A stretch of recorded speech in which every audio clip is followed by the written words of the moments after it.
Muito bem.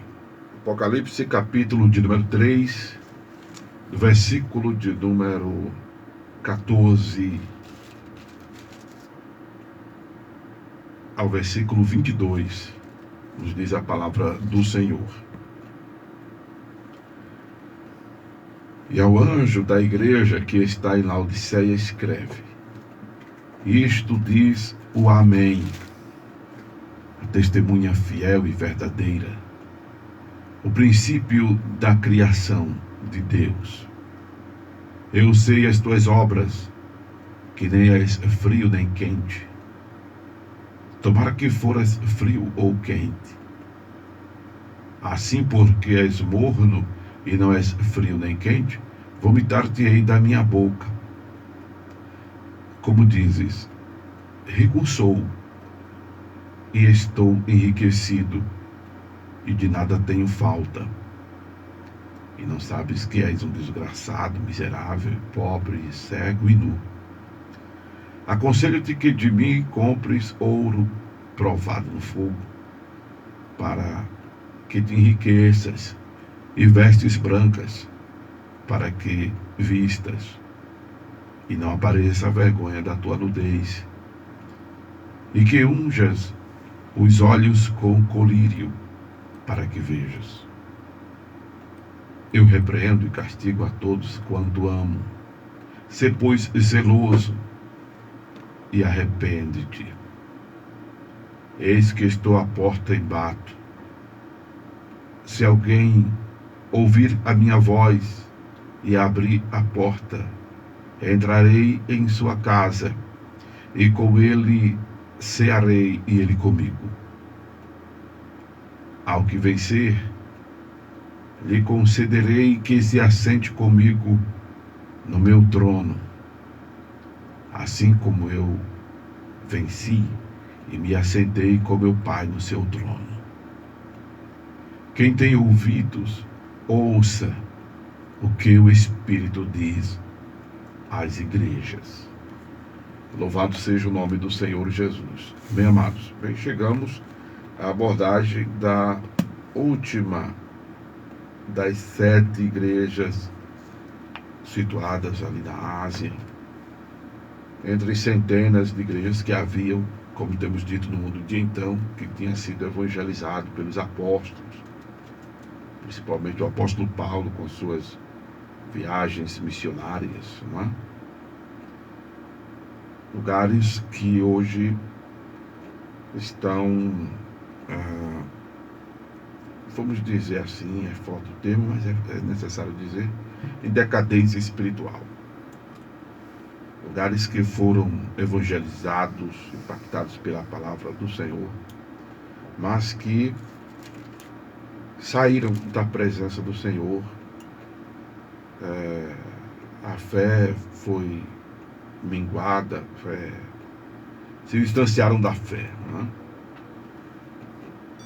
Como já disse, em meados dos anos 320, quando Teodósio ele sistematiza a religião romana, isso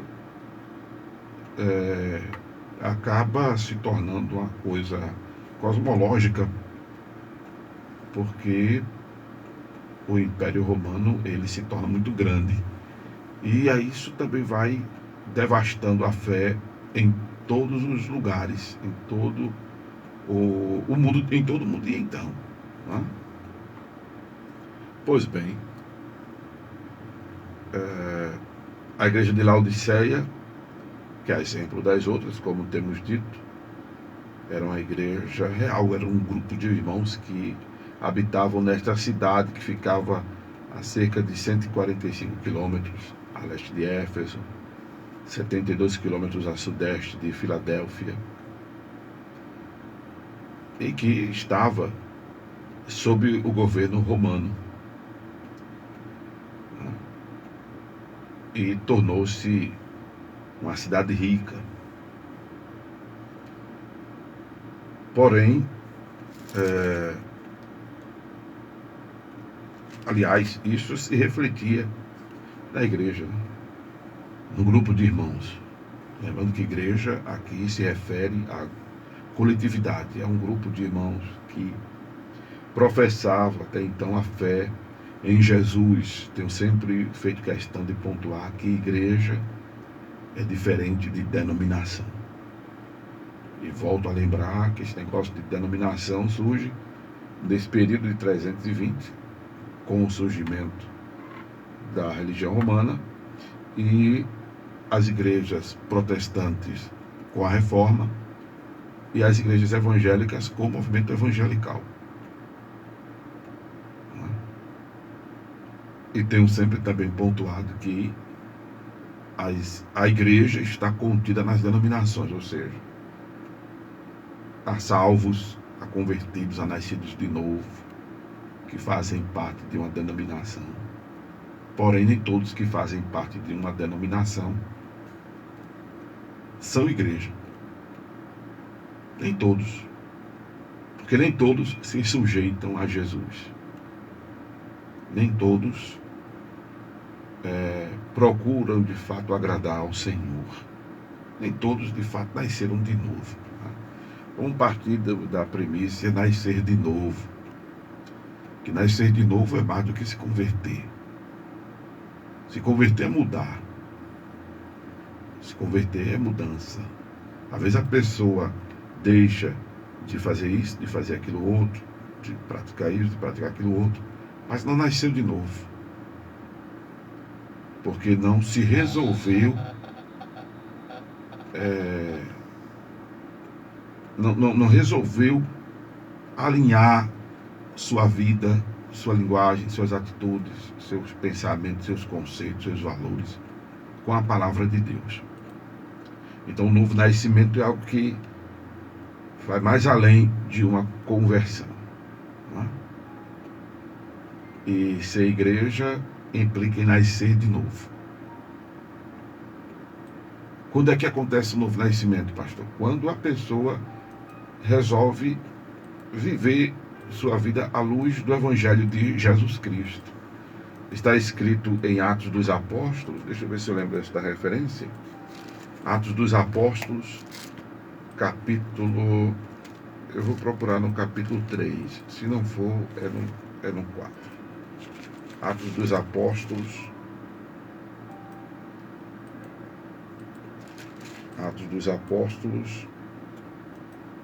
que diz assim: arrependei-vos e convertei-vos. Achei. É 3:19 de Atos. Arrependei-vos e convertei-vos, para que sejam apagados os vossos pecados e venham assim os tempos de refrigério pela presença do Senhor. Observe. Arrependei-vos, convertei-vos, para que sejam apagados os vossos pecados e venham assim os tempos do refrigério pela presença do Senhor. Em João 14:23, Jesus disse: quem me ama guarda a minha palavra, será amado de meu Pai, viremos para ele e faremos nele morada.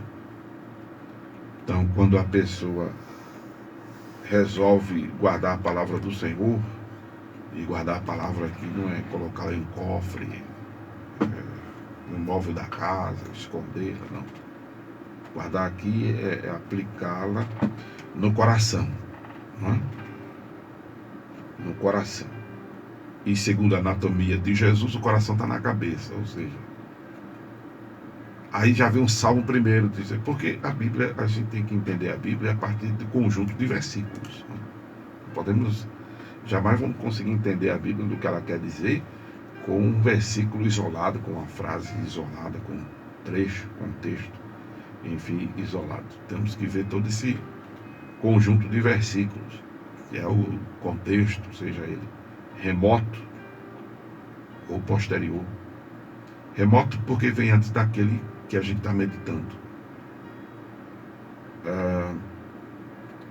O Salmo 1 diz: bem-aventurado aquele que medita na palavra do Senhor de noite, né? Pois será como árvore plantada junto a ribeiros de água. Então a gente medita com a mente, né? A gente pensa. Por isso que o coração que Jesus se refere em Mateus 15, 19. Não é essa bomba injetora que está por trás aqui desse ursinho aqui, o externo, que faz, né, o nosso sangue circular. Bem, o guardar a palavra é exatamente aplicá-la na mente, para que, a partir de então, ela venha nortear tudo que é em nós. E aí vem os pensamentos, aí vem a linguagem, aí vem o olhar, aí vem o ouvir, vem as atitudes, tudo que, né, diz respeito à nossa vida. Então, ser igreja, a gente percebe que é algo mais fino. Porém, se tratando de coletividade, porque a igreja é um organismo vivo, e aí se configura em um agente social, onde ela está estabelecida. O que acontece num ambiente civil acabará reverberando nesse aspecto sociável desta relação de pessoas. Então, Laodiceia tornou-se uma igreja rica, concomitantemente os irmãos que habitavam em Laodiceia tinham uma situação financeira bacana, né? E aí as ofertas eram gordas, os dízimos eram volumosos, né? E se tratando de dízimo, algumas pessoas dizem: meu dízimo é pouco. Dízimo nunca é pouco. É óbvio que 10% de 100 é 10. E vamos pensar em 100 reais. 10% de 100 reais são 10 reais. 10% de 1.000 reais são 100 reais. Claro que 100 reais em volume é maior do que 10 reais. Porém, dízimo é dízimo. É 10%. É proporcional a quem recebe 100, é proporcional a quem recebe 1.000. Então, dízimo nunca é pouco. E, obviamente, quando cada membro, né, desse ajuntamento tem uma condição financeira melhor, as contribuições são volumosas. E nisso, essa coletividade lá de Laodiceia se achava assim, abastecida, né? Rica, se achava empoderada, porque com dinheiro a gente faz muita coisa, né? Dinheiro não é tudo. A gente faz muita coisa com dinheiro. Dinheiro a gente não compra saúde, mas podemos requisitar melhores médicos, podemos comprar, se formos receitados, os melhores remédios, fazer exames mais específicos, né? Tem exames que são caros. Então, mas o dinheiro não compra saúde, né? Enfim, sabemos do poder, querendo ou não, que o dinheiro tem. Por exemplo, se a gente tivesse agora dinheiro, você estaria sendo alcançado pelas ondas, né, da radiodifusão, tanto na FM como na AM, onde quer que você estivesse. Porque com dinheiro a gente poderia, além de potencializar o nosso transmissor tem uma antena bem alta, a gente poderia entrar via satélite, tá? Em qualquer lugar do Brasil. Mas para isso tem que ter dinheiro, tá? Enfim, e outros formatos que a gente pensa em desenvolver. Porém é preciso que tenhamos dinheiro. O grande problema não é ter dinheiro, o problema é o amor ao dinheiro. A palavra de Deus diz que o amor ao dinheiro é a raiz de todos os males. Eu tenho dito em minhas abordagens, quando falo disso, que alguns irmãos dizem assim, igual Agur, lá em Provérbios, né? Que a experiência de Agur é diferente da linguagem que eu escuto alguns irmãos dizerem. Eu não quero ter para não me desviar do Senhor. Eu digo, gente, que cristão derrubado é esse? A gente viu na igreja de Filadélfia que Jesus era suficiente para os irmãos em Filadélfia. Então, quando Jesus é suficiente, mesmo tendo recursos financeiros, você não abre mão de Jesus. E mesmo não tendo recursos financeiros, você também não abre mão de Jesus. Quando Jesus é suficiente, a linguagem que a gente fala é aquela de Paulo: nada me separará do amor de Deus que está em Cristo. Quando Jesus é suficiente, a linguagem da gente é aquela de Davi e de Salomão para as suas amadas: as muitas águas não podem apagar este amor, nem os rios afogá-lo. Porque se Jesus não é suficiente, nem precisa ter dinheiro. Você se deixará levar pela necessidade.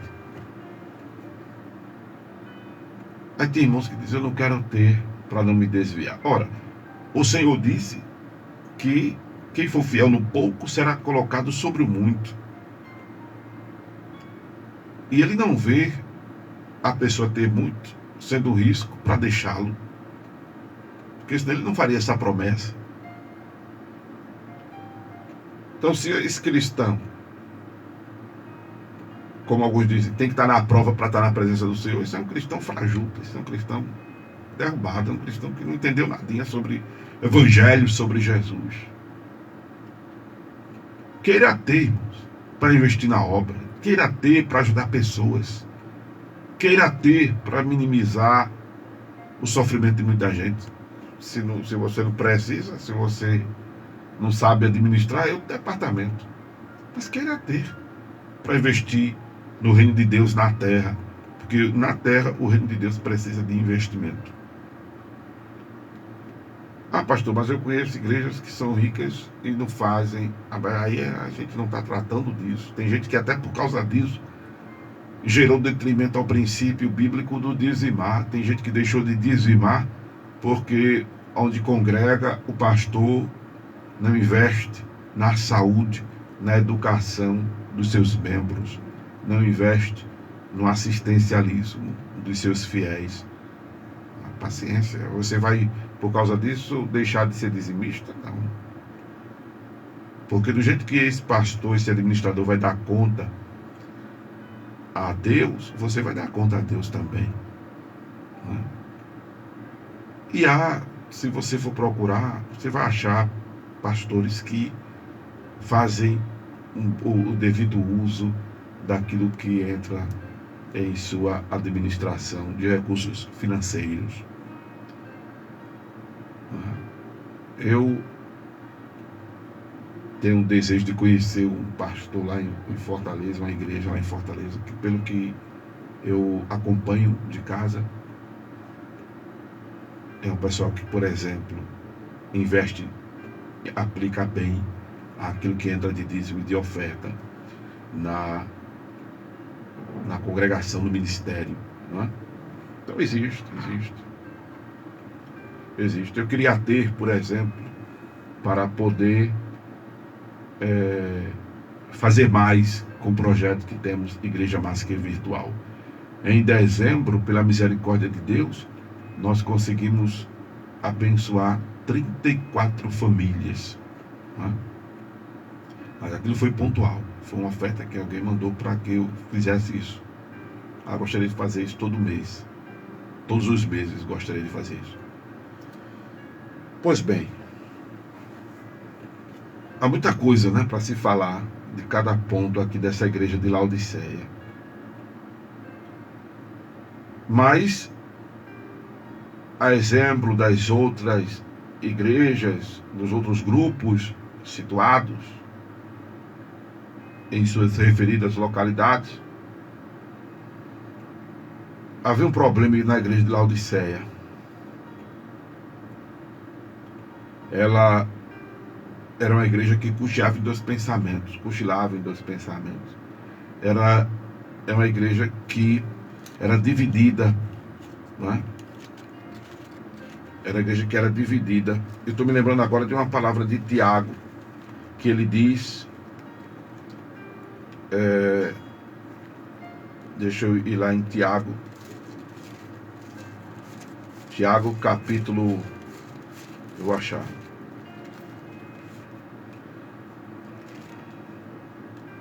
Louvado seja Deus. Eu vou achar aqui. Tiago, capítulo 1, versículo 7. Não pense tal homem que receberá do Senhor alguma coisa. O homem de coração dobre é inconstante em todos os seus caminhos.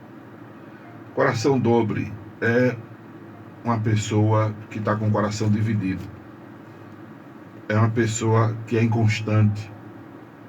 É uma pessoa que está em cima do muro, vamos dizer, numa linguagem mais compreensiva. É uma pessoa que está com o pé dentro e outro fora. É uma pessoa que, já disse, né? Está em cima do muro. Havia esse problema na igreja de Laodiceia, que se achava rica, suficiente, não precisava de nada, porque tinha uma condição financeira bacana, mas, existencialmente falando, era infeliz, miserável, pobre, cega, nua. Ela estava tão doente quanto Sardes, Tiatira, Pérgamo, Esmirna, Éfeso. Ela estava tão mal quanto essas co-irmãs. Porque não é a condição sociável termômetro para a condição espiritual. Não é a pessoa estar bem de saúde, estar bem financeiramente falando, que diz que a pessoa está bem com Deus, como também não é a pessoa passando por privações, na prova do pão, na doença, na necessidade, no desemprego, que diz que a pessoa está mal com Deus. Me lembro que, mais novo na fé, conheci uma pessoa que pensava assim. Será que tem gente que ainda pensa assim? Que por estar bem financeiramente, que por estar em um bom emprego, que por estar com saúde, porque está com a vida conjugal, graças a Deus, resolvida, porque está indo bem em seus negócios, ela pensa que por causa disso está bem com Deus. Será que ainda existe gente que pensa assim? Será que há pessoas que ainda pensam que porque o irmão está doente, está desempregado, e aí isso o faz estar passando por dificuldade de pão, de veste? Será que é porque está com problema dentro de casa, que esse irmão está em pecado? Será que tem pessoas que aferem a relação do outro a si mesma? afere a relação desta pessoa com Deus, ou a sua mesma com Deus, por causa, tendo como referência, tendo como instrumento aferidor essa condição sociável. Será que existe gente que ainda pensa assim? Se existe gente pensando ainda assim, é porque, primeiro, a pessoa não está lendo Bíblia. Segundo, ela não está ouvindo Bíblia onde congrega. Tá? No mínimo essas duas coisas.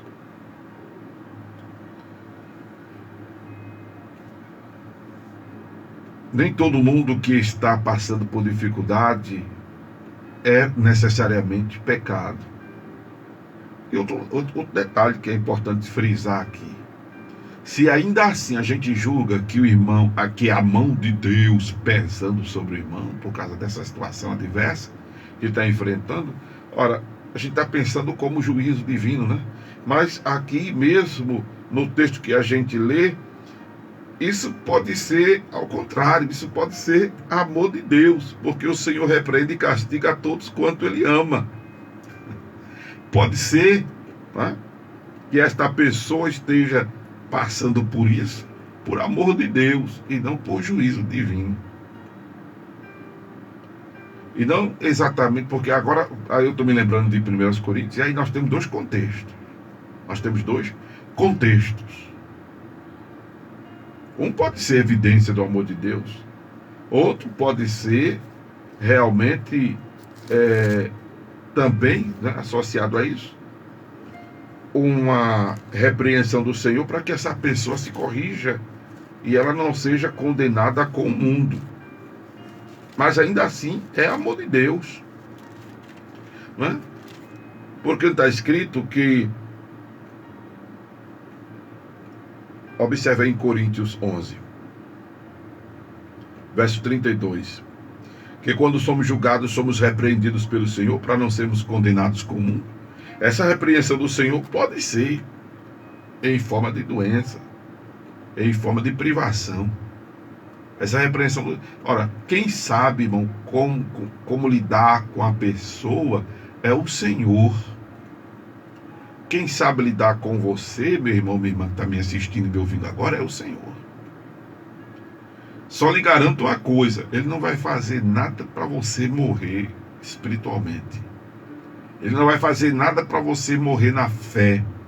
Ele não vai fazer nada para você sair dos seus caminhos. Ele não vai fazer nada para você apostatar da fé, para você cair na incredulidade, no ceticismo. Não, Deus não vai fazer nada disso. Essa disciplina que as denominações impetram não ajudam as pessoas em nada. Ao contrário, corre o risco de matar as pessoas, de proibir as pessoas de cultuar, de cear, de estar no grupo dos irmãos. Essa exclusão não adianta de nada. Ao contrário, corre o risco de matar o irmão na fé. E isso não perdoa pecado, não é? Isso não corrige ninguém. Ao contrário, deixa o cara mais sem vergonha. Eu conheço muita gente, hoje não, que eu estou mais na minha casa, faculdade, rádio, igreja, uma outra assim que eu visito. Mas quando eu era mais novo na fé, e a gente tinha aquele leque de amigos, né, de irmãos, eu conheci uma turma que só vivia em disciplina. Porque ele cometia um erro, aí confessava ao presbítero: presbítero, você está em disciplina. Aí disciplinava o cara por 3 meses, aí ele não podia tocar no conjunto, ele se tocasse no conjunto, ele não podia cantar no coral se cantasse no coral, ele não podia pregar se fosse pregador, ele não podia cantar se fosse levita, enfim. Aí passava-se os 3 meses da punição, aí ele voltava mais cínico, aí depois fazia de novo. Que repreensão é essa? Que repreensão é essa? Até que ele foi acometido de uma situação, que eu não vou nem dizer o nome da doença aqui, senão eu vou denunciar o meu amigo. Mas que, para a glória de Deus, quando eu estava muito doente, me abracei com ele, Jesus curou ele. Aleluia. Ele hoje está curado, e hoje, graças a Deus, envelheceu também, né? Aí a pessoa cria um pouquinho mais de juízo. Eu estava firme e forte na presença do Senhor, não está com aquele cai-cai que ele tinha quando era mais moço. Graças a Deus por isso. Mas veja que esse negócio de disciplinar não resolve nada. Agora o Senhor sim, Ele sabe como lidar comigo, como lidar contigo. Glória a Deus.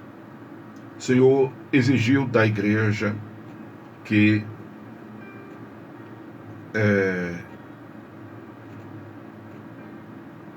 se arrependesse, que mudasse a sua postura, mudasse a sua atitude, mudasse sua vida. Porque o Senhor não se deixa levar por aparência. O homem vê a aparência, já disse o Senhor a Davi e a Samuel, aliás.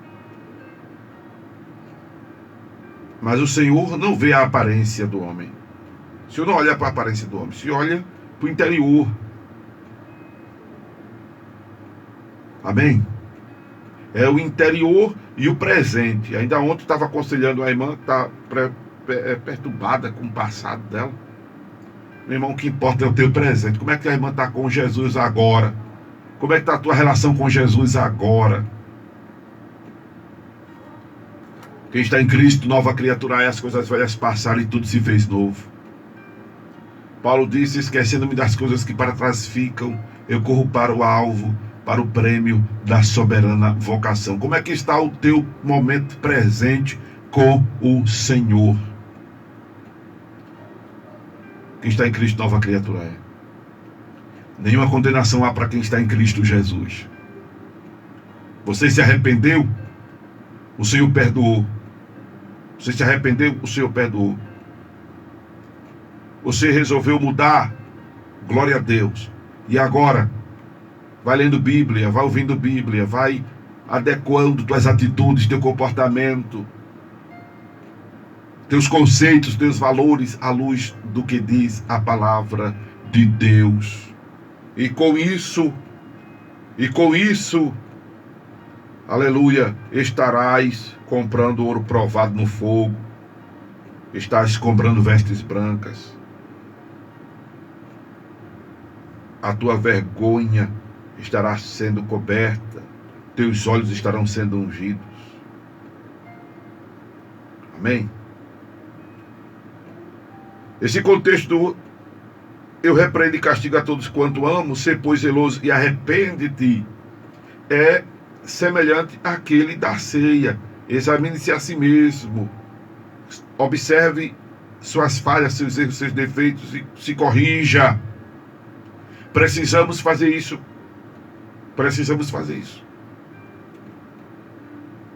Foi uma das primeiras ministrações que eu fiz este ano, tá aí no YouTube, Acorda a Bênção. Amém? É tempo de mais do que nunca nos examinarmos para mudarmos para melhor. Porque se melhorarmos como cristãos, melhoraremos como gente. E jamais podemos aferir esse contexto sociável com o amor de Deus para conosco e para com o nosso está ou não quite com Deus, está de bem com Deus. Não podemos.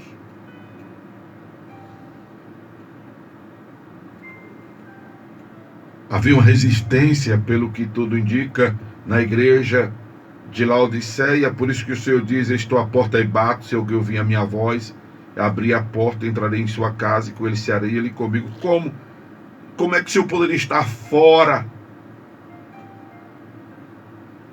Como é que o Senhor poderia estar fora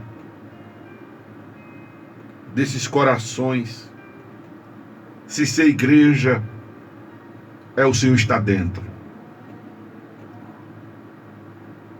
É porque aqui fala de resistência,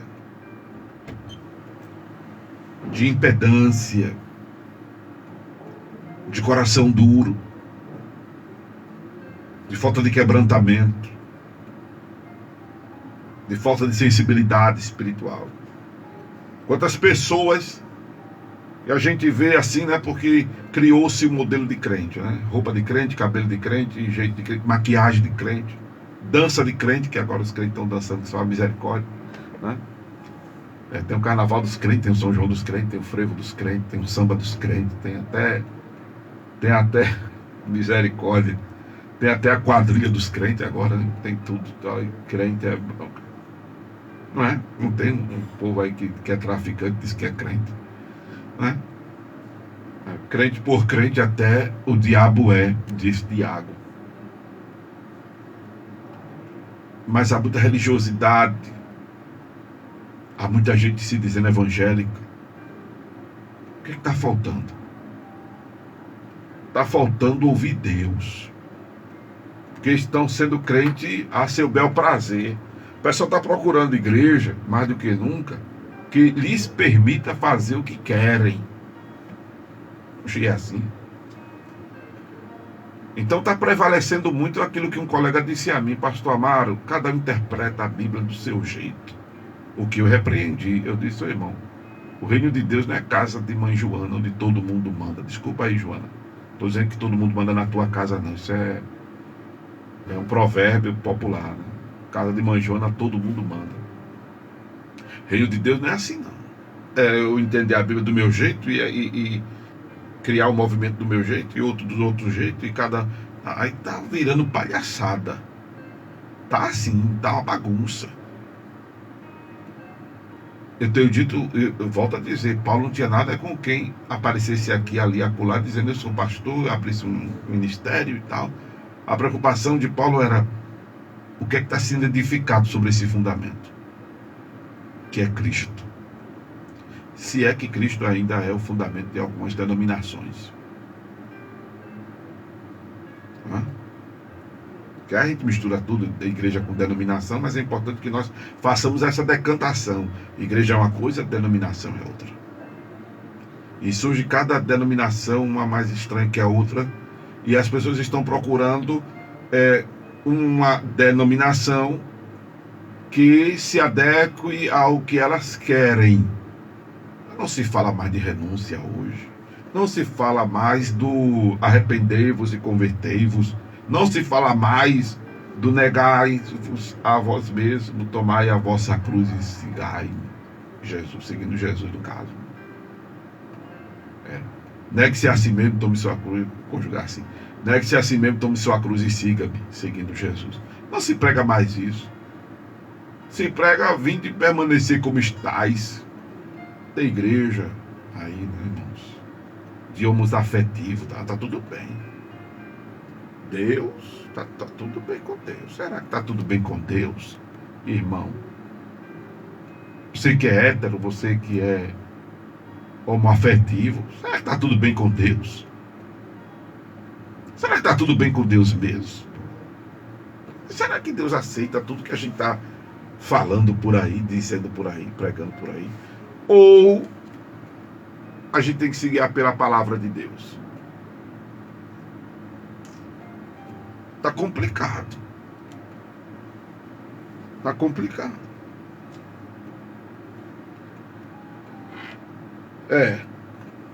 Estamos precisando de ungir os olhos.